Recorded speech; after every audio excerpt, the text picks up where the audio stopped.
How many verses are there? 39 verses, right?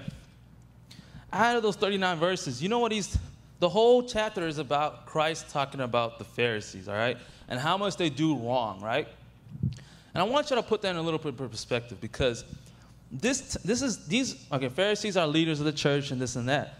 If Christ talked about this much about them, plus every other chapter, but he dedicated this 39 verses to talking about how crooked the Pharisees are, they've done something really bad, right? Okay? They're really in the wrong, right? Because there are Greeks during those times who are running around doing whatever they want. There's gay sex on the streets. They're doing everything they want. And they're doing all that stuff. And Christ barely talks about the Greeks or talks about anything they've done bad.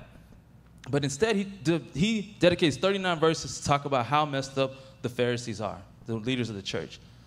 So what I want to look at is this. I'm not going to read all 39 verses, but just to look at verse 14. For it is just like, verse 13. And it says, but woe to you, scribes and Pharisees, hypocrites, because you shut off the kingdom of heaven from people. For you do not enter in yourselves, nor do you allow those who are entering to go in. Okay. The main thing I want is to look at our churches and see, is this what's going on in our churches?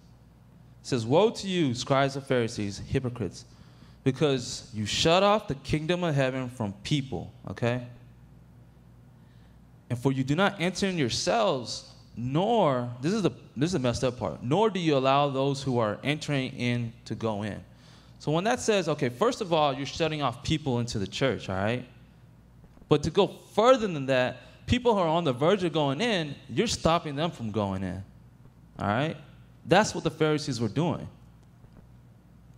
They just shut off the people. They acted like the Jews were the only ones, and they took away everyone else. And on top of that, they're taking the Jews that were following them with them. So now I've described